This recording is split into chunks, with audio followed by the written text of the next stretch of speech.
បងអូនដែលផលិតមាតិកាថ្មីបងអូនដែលទាញយកមាតិការបស់គេយកមកធ្វើមាតិការបស់ខ្លួននិយាយហ្នឹងបងអូនត្រូវសិក្សាចំណុចនេះឲ្យច្បាស់បើមិនជាអត់មានពេលក្នុងការធ្វើហ្នឹងយើងអត់មានជំនាញ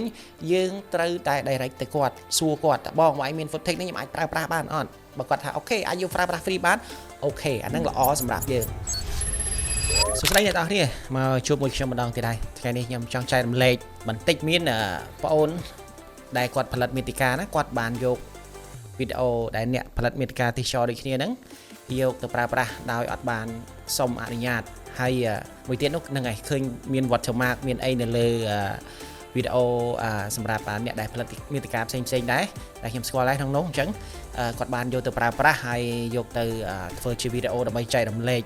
ដោយគាត់បានគិតថារឿងទាំងអស់ហ្នឹងវាអត់ជាបញ្ហាទេ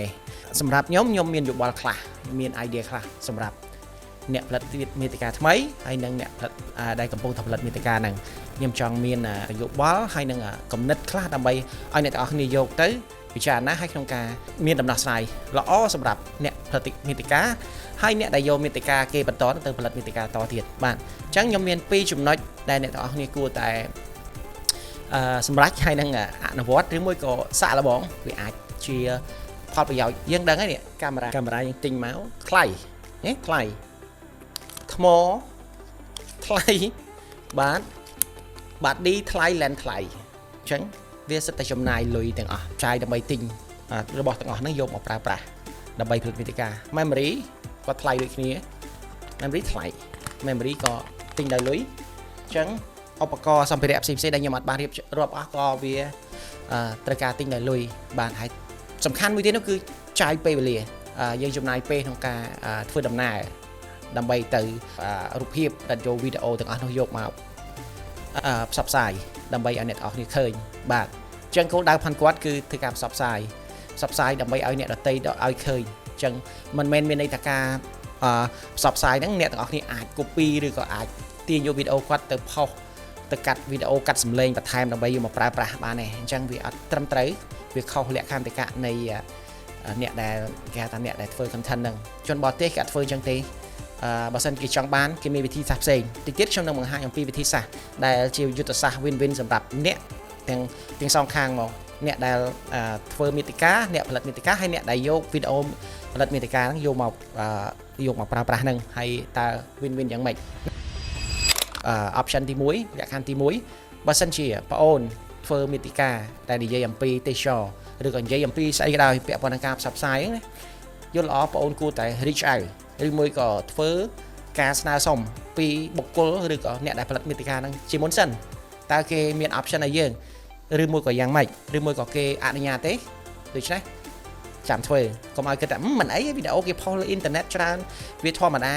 អីចឹងយើងអាចទាញយកមកបានដើម្បីធ្វើហើយអាហ្នឹងគឺអត់ត្រឹមត្រូវការគិតបែបហ្នឹងគឺជាការគិតដែលមិនត្រឹមត្រូវទេវាធ្វើឲ្យប៉ះពាល់ទៅដល់វិស័យផលិតមាតិកាឬក៏យើងនិយាយថាប៉ះពាល់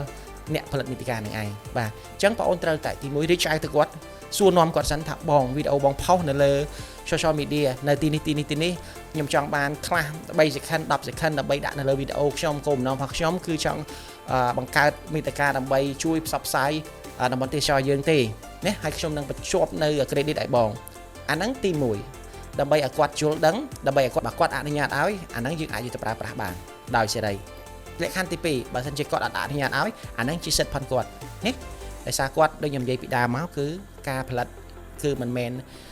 ផលិតបានដោយងាយនោះទេត្រូវចំណាយច្រើនពេលវេលាផងប្រាក់កាសផងអញ្ចឹងគ្រប់ពេលគ្រប់វេលាអញ្ចឹងបងអូនត្រូវយល់អ្នកដែលផលិតមាតិកាដែលយកវីដេអូពីគេមកធ្វើហ្នឹងត្រូវយល់ប្រយ័ត្នប្រយែងជាទីបំផុតសម្រាប់រឿងទាំងអស់នេះអញ្ចឹងបងអូនព្យាយាមសិក្សាអំពីអ្នកដែលផលិតមាតិកានៅលើអ៊ីនធឺណិត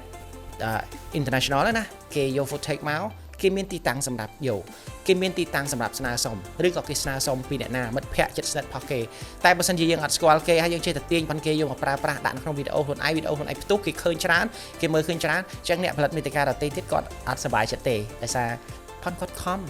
គាត់ព្យាយាមទោះបី credit គាត់នៅនឹងបណ្ដោយប៉ុន្តែបងអូនយកទៅធ្វើអាជីវកម្មមួយបាត់ហើយណាបងអូនដាក់លេខទូរស័ព្ទបងអូនដាក់ទំនាក់ទំនងការងារផ្សព្វផ្សាយបាត់ហើយហ្នឹងអាហ្នឹងជាបញ្ហាខ្ញុំជឿថាអ្នកផលិតមាតិកាទូទៅគឺគាត់អត់សប្បាយចិត្តរឿងទាំងអស់ហ្នឹងទេណាអូខេចូលដល់យុទ្ធសាស្ត្រ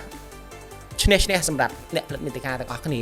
ឈ្នះយ៉ាងម៉េចឈ្នះទាំងអស់គ្នាតែគាត់ក៏ត្រូវការថវិកាសម្រាប់ support ហើយ បងអូនអ្នកដែលធ្វើផលិតមាតិកាដែលទាញយកមាតិកាគេមកផលិតហ្នឹងក៏ត្រូវការថវិកាសម្រាប់ support ដូចគ្នាដែរចឹងគោលដៅទី1ខ្ញុំនិយាយសម្រាប់អ្នកដែលត្រូវបានគេជនរងគ្រោះតែត្រូវបានគេលួចយក footage ទៅប្រើប្រាស់សម្រាប់ធ្វើមាតិកាបន្តទៀតខ្ញុំគិតថាឥឡូវនេះ platform ច្រើនណាស់សម្រាប់ឲ្យអ្នកទាំងអស់គ្នាអាចបើសិនជាក្នុងលក្ខខណ្ឌឧទាហរណ៍គាត់ reach out មកយើងចង់ផ្ញើ video original ឲ្យគាត់យើងអាចលក់ទៅឲ្យគាត់អាហ្នឹងដើម្បីបានកម្រៃខ្លះណាតែបើគាត់អត់អាចទិញបានទេអាហ្នឹងជារឿងផាន់យើងហើយក៏ជារឿងផាន់គាត់អាហ្នឹងយើងអត់អាចឲ្យបានទេទី2មាន platform ជាច្រើនដែលអនុញ្ញាតឲ្យ content creator ទាំងអស់អ្នកផលិត footage ទាំងអស់អាចយក footage ផាន់គាត់ហ្នឹងទៅ upload ចូលក្នុង website ផ្សេង website ដែលគេអាច stock photo stock video ណាដែលគាត់អាចលក់នៅលើនឹងបានអញ្ចឹងបើសិនជាបងអូនគាត់ reach out មកយើងឬក៏គាត់ reach out មកយើងអាចថាអូខេខ្ញុំមាន video footage ទាំងអស់នេះប៉ុន្តែខ្ញុំដាក់លក់នៅលើ website នេះឬក៏ stock video នេះអញ្ចឹងអ្នកទាំងអស់គ្នាអាចទាញយកពីនោះបានហើយចាយលុយខ្លះទៅអញ្ចឹងអាហ្នឹងយើងបានជាកម្រៃហើយបងអូនដែលចង់ផលិតមាតិកាហ្នឹងក៏អាចមានឱកាសយកវីដេអូហ្នឹងមកប្រើបានដោយពេញលេញ 100% ដែរអញ្ចឹងអ្នកផលិតមាតិកាក៏បានលុយហើយបងអូនអ្នកចង់បាន footage ហ្នឹងក៏អាចយករបស់ហ្នឹងទៅប្រើប្រាស់ដោយសេរីតែបើសិនជាក្នុងលក្ខខណ្ឌបងអូនតែអត់ចង់ចាយលុយទេអាហ្នឹងបាទដូចខ្ញុំនិយាយត្រឡប់ទៅដើមមកវិញគឺការផលិតមាតិកាការប្រើប្រាស់ឧបករណ៍សម្រាប់ផលិតមាតិកាសិតតែប្រើប្រាស់ថវិកាផ្ទាល់ខ្លួនទាំងអស់អញ្ចឹងយើងត្រូវគិតអញ្ចឹងអានេះហើយជាយុទ្ធសាស្ត្រល្អទាំងអស់គ្នាដើម្បីកុំឲ្យមានបញ្ហាបើគាត់ចង់បានឲ្យគាត់ទៅ website ហ្នឹងទៅថាបងអូនអាចទៅ website នេះ search ទៅនេះឬក៏ផ្ញើ link ឲ្យគាត់ទៅគាត់អាច download ទៅគាត់អាចចំណាយលុយខ្លះទៅអញ្ចឹងអាហ្នឹងវាជាសមាគមមួយឬក៏ community មួយដ៏ធំសម្រាប់អ្នកដែលចង់ប្រើប្រាស់stock footage អញ្ចឹងខ្ញុំគិតថាអ្នកផលិតមាតិកាធំទាំងអស់ដែលគាត់មាន footage ច្រើនគាត់អាច upload ទៅក្នុង platform ផ្សេងដែលយើងមានហ្នឹងខ្ញុំនឹងអាចតម្លាក់link ទាំងអស់គ្នា link website នីមួយៗហ្នឹងអ្នកទាំងអស់គ្នាអាចចូលទៅ register អញ្ចឹងបើសិនជាគាត់ reach out មកយើងអាចបង្ហាញគាត់ថានេះខ្ញុំដាក់នៅទីតាំងនេះអ្នកទាំងអស់គ្នាអាចទៅ download បានទៅ website ផ្សេងវាអាចមានតម្លៃផ្សេងទៅតាមការកំណត់របស់ក្រុមហ៊ុនរបស់គេអញ្ចឹងទៅអញ្ចឹងអ្នកផលិតវីដេអូហ្នឹងក៏យើងបានកម្រៃអញ្ចឹងបងអូនអាចទាញយកបងអូនដែលចង់ផលិត content ពាក់ព័ន្ធនឹងមាតិកាមានសិទ្ធិក្នុងការប្រើប្រាស់ដែរអាហ្នឹងជាយុទ្ធសាស្ត្រ win win ទាំងអស់គ្នាដើម្បីកុំឲ្យយើងជៀសវាងថាការទាញយកប្រភពផ្សេងពីគ្នាយកមកដាក់ចូលគ្នាមកវាខ្លាចទៅជាបញ្ហាអញ្ចឹងបងអូនដែលផលិតមាតិកាថ្មីបងអូនដែលទាញយកផលិតមាតិការបស់គេយកមកធ្វើជាមាតិការបស់ខ្លួននិយាយហ្នឹងបងអូនត្រូវសិក្សាចំណុចនេះឲ្យច្បាស់បើមិនជាយើងអត់ចង់ទេយើងខ្ជិលយើងអត់មានពេលក្នុងការធ្វើហ្នឹងយើងអត់មានជំនាញ